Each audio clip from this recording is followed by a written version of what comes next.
2016년 5월 27일 저녁 부산 광안리의 한 아파트 CCTV 장면입니다. 장바구니를 든 여성이 집으로 들어가고 몇 시간 뒤 이 여성의 남편이 귀가하는 모습이 찍혔습니다. 30대 신혼부부는 이 모습을 마지막으로 자취를 감췄습니다. 집을 빠져나오는 모습도 집안에서 싸움이 일어난 흔적도 발견되지 않았습니다. 아파트 주변 어디에서도 이들이 이동하는 모습은 보이지 않았습니다. 대체 이들은 어디로 사라진 걸까요? 오늘 사건 연구소는 부산 신혼부부 실종 사건의 전말을 파헤쳐봅니다. 자, 이른바 부산 신혼부부 실종 사건, 이 역시도 그것이 알고 싶다. 그 프로에서 이렇게 다루면서 많이 입에서 입으로 전해지는 정말 아주 좀 안타까운 사건인데, 자, 이 좀 우리 가족 여러분들도 좀 주의해서 한번 보셨으면 좋겠습니다. 마트에서 장을 보고 퇴근한 후에 신혼부부가 흔적도 없이 사라졌습니다. 네, 2015년 11월에 결혼한 동갑내기 신혼부부인데요. 당시 34살 전민근 씨 그리고 최성희 씨입니다.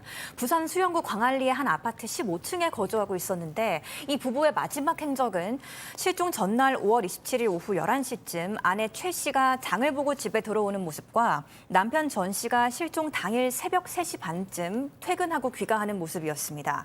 이후 이들이 집에서 나가는 모습이 찍히지 않은 채 홀연히 사라진 건데요. 이 부부의 자동차는 아파트 주차장에 그대로 있었고 집 안에는 장을 보고 온 물품들과 먹다 남은 음식들까지 정리되지 않은 채로 그대로 있었습니다. 심지어는 부부가 키우던 반려견이 있었는데 집에 그대로 방치된 채 배설물이 여기저기 있었다고 합니다. 경찰이 현장 감식을 해본 결과 외부에서 침입한 흔적이나 싸웠던 흔적 등 아무런 증거가 발견되지 않았고요. 이 실종 당시 아내 최 씨는 임신을 한 상태였고 부부 사이에 갈등 요인은 딱히 없었던 것으로 알려졌습니다. 자, 양 변호사님. 이 부부가 퇴근하고 둘 다 집에 들어가는 CCTV까지는 다 있어요. 네.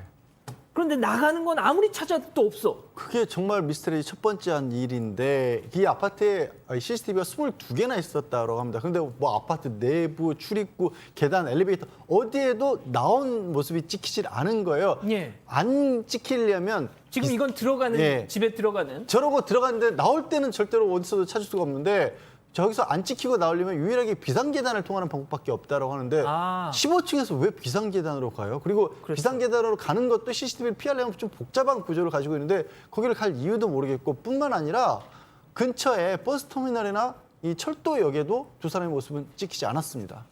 자, 2015년 부산 수영구 광안리면 그렇게 옛날도 아니니까 CCTV 요즘과 비교해서 그렇게 적다고 할 수도 없을 텐데. 그렇죠. 그걸 피해서 갈 리가 참 만무한 거 아닙니까? 그렇죠. 어쨌든 간에 지금 문제가 생겼기 때문에 경찰은 대부분 이게 뭐가 생긴다 그러면 금전적이라든지 아니면 치정이라든지 이런 것들을 따져봅니다. 원한 관계들. 그렇죠. 근데 문제는 뭔가 이 부부한테 금전적인 문제가 있는가 파악을 해보니까 오히려 예금 통장에 현금 정도 3천만 원 정도 입금이 돼 있고 채무 관계도 좀 없었고요. 또 주위를 탐문해 보니까 이 부부가 어떤 다른 사람한테 원한을 사거나 크게 뭘 당할, 보복을 당할 그런 것도 지금 확인을 못했다고 해서 아주 미스터리했던 사건입니다. 자, 교수님, 진짜 이게 지금 우리 가족 여러분 어떤 말씀까지 하시냐면 이 외계인이 데려갔냐 이런 얘기까지 하실 정도로 그러니까 진짜 지금 말 그대로 증발이 된 거잖아요. 네. 이게 가능합니까? 제가 이제 이 사건 그 당시 좀 제가 분석을 한 그 경험이 있는데 그 당시에 이제 CCTV 들어오는 것만 있고 사람들이 그 CCTV에 나가는 게 잡히지 않았어요. 그래서 당시에 그 프로에서 실험을 했습니다. 그랬더니 이제 CCTV를 갖다가 피해서 그 나갈 수 있는 그 동선은 있었어요. 예. 그래서 이제 이쪽으로 나갔겠구나라고 생각을 했는데 그럼에도 불구하고 최초 이제 그 수사를 할 때 그 사람들의 여권이라든가 또는 핸드폰 이 핸드폰은 기본적으로 가지고 다니는 거 아닙니까? 예. 이 모든 것들이 옷까지 이런 것들도 그냥 입은 옷 그대로 나갔다는 말이에요. 그러니까 이제 실제로 그 당시에 그럼 왜 나갈 때 이 CCTV를 갖다가 일부러 이렇게 피해서 나갔을까? 그렇죠. 라고 하는 것에 대해서 이제 그 의문을 가졌었는데 그렇다면은 이 그 부부가 있는데 이 부부 둘 중에서 한 명이 또는 뭐 누가 하나가 치밀하게 이것을 갖다 피해서 나갔을 것은 아닌가. 그러니까 이제 뭔가의 어떤 그 계획적인 것이 있지 않으면은 이런 상황이 발생될 수 없다라고 당시에 결론을 내렸습니다. 자, 지금 우리 가족 여러분들도 말씀하시는데 이른바 생활 반응이라는 거 있잖아요. 휴대폰 뭐 그런 거. 그러니까 휴대폰을 통한 기록들도 이 실종 직후에는 몇 개 남겼었어요. 이제 아내 최 씨 같은 경우는 연극을 했었다라고 하는데 극단을 운영하는 분에게 연락을 해서 문자를 남겼답니다. 갑작스러운 사정 때문에 공연을 참가를 못할 것 같다. 근데 저런 식의 말투가 좀 이상했대요. 평소에 굉장히 성실하고 다정한 편이었는데 저렇게 딱딱하게 말을 하는 사람이 아니어서 위화감을 좀 느꼈다라고 하고 저렇게 아내가 문자를 보낸 다음 날 남편이 전화하는데 좀 다른 얘기를 했답니다. 약을 먹어서 아내가 병원에 입원했다. 근데 한번 이제 좀 우울증 때문에 극단적 선택도 시도한 적이 있어서 그런가 싶었다라고 하기도 하고요. 남편은 이제 자기 동업한 사람에게는 보시는 것처럼 한두 달 정도 못 갈 것 같다. 또 아버지에게도 괜찮다라는 그런 얘기만 남겼는데 그걸 마지막으로 연락이 끊겼습니다. 더 이상 휴대전화 사용을 안 했어요. 이야. 아니 그러면 위치 추적, 위치 추적을 통해서 이제 동선을 파악할 수도 있잖아요. 네, 그 남편 전 씨의 아버지가 이제 실종된 지 며칠 뒤에 아들 내외 실종 신고를 해서 경찰이 휴대폰 위치 추적을 해본 결과 이 남편 전 씨의 휴대전화 신호는 6월 2일 오전 9시쯤 부산시 기장군 교리에 위치한 버스 정류장에서 마지막으로 잡혔고 아내 최 씨의 휴대폰은 또 같은 날 오후 10시 서울시 천호동 인근에서 마지막으로 잡혔다고 나왔습니다. 이 천호동은 전 씨의 친모 집에서 2km 정도 이내에 있던 곳이었습니다. 그 가족들도 그 그렇죠. 신혼부부가 그냥 진짜 증발을 했는데 찾으러 다녔을 거 아니에요? 당연히 놀랐죠. 특히 남편 가족들이 실종 신고를 했고요. 근데 이제 좀 이상한 거는 실종 신고를 처음에 했다가 나중에는 조금 편하게 아니면 뭐 적극적으로 수색하거나 찾지 않으려는 어떤 모습이 포착됐다고 하고요.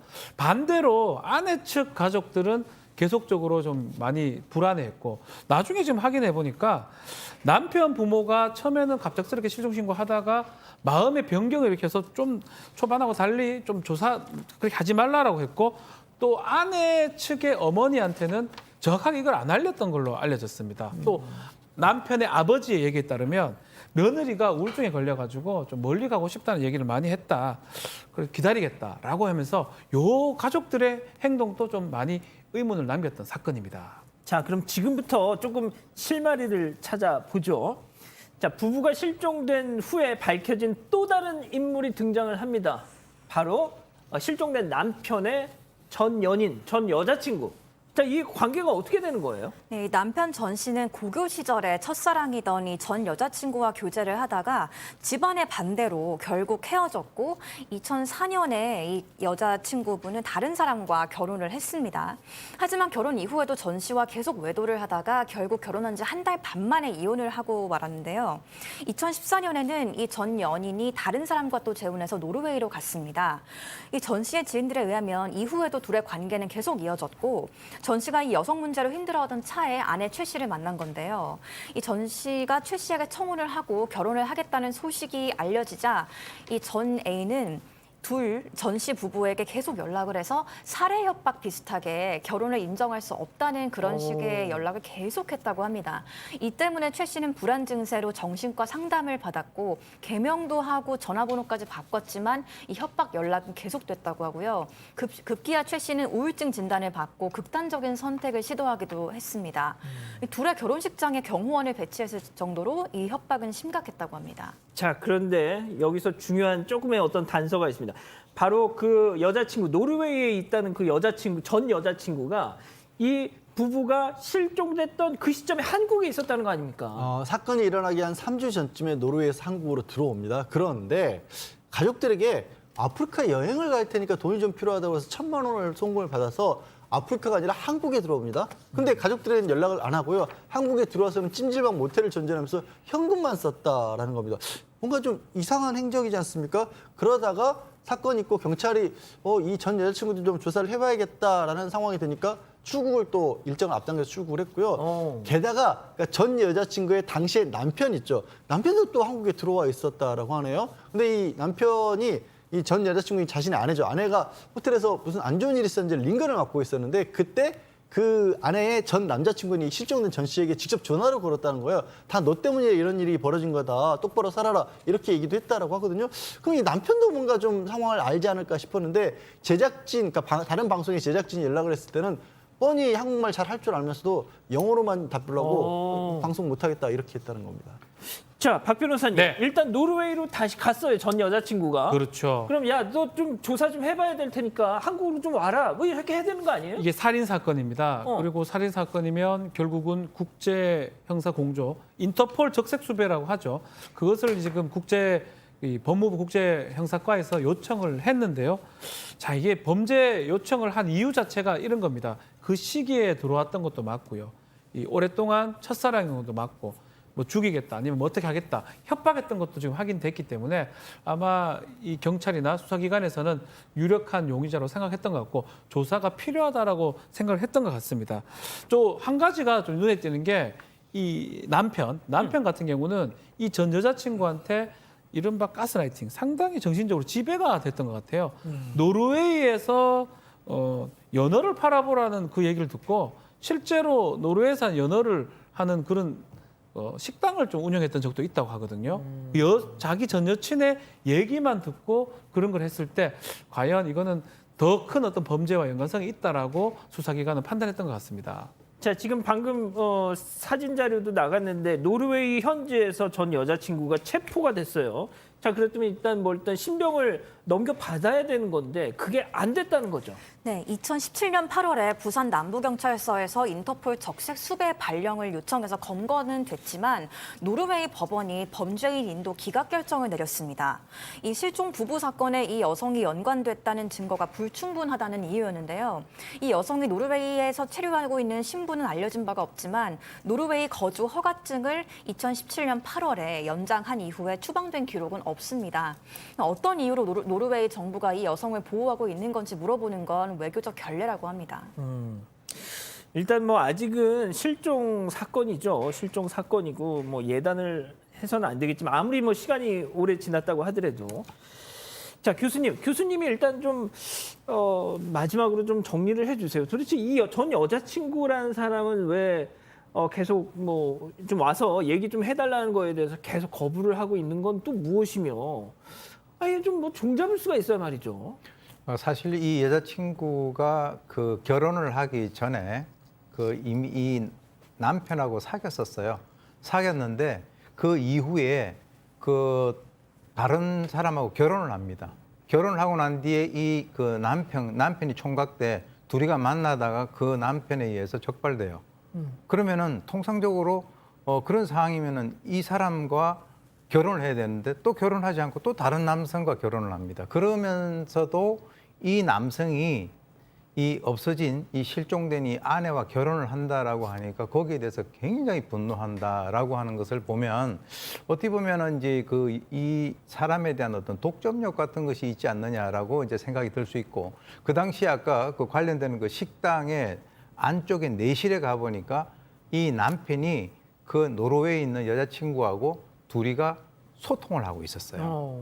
그래서 이제 그 경찰이 거기에 대해서 굉장히 의심을 갖다가 가졌는데 그리고 이제 한국에 와가지고는 자기가 돌아다니는 것이 이 여성이요. 이런 어떤 반응을 보인 것이 자기가 임신을 하고 있던 아이가 유산을 하게 되는데 그것에 대해서 또 원망을 합니다. 그래서 한국에 와서 하는 얘기가 나는 한국에 우리 이미 유산된 그 딸에 대한 영혼을 빌기 위해서 다녔다라고 하는데 특이한 것이 뭐냐면 실종된 기간 동안에 들어와서 이제 출국을 하게 되는데 그 기간 동안에 단 한 번도 카드를 사용하지 않고 현금으로 다 숙박을 해결했다라고 하는 그런 부분이 있고요.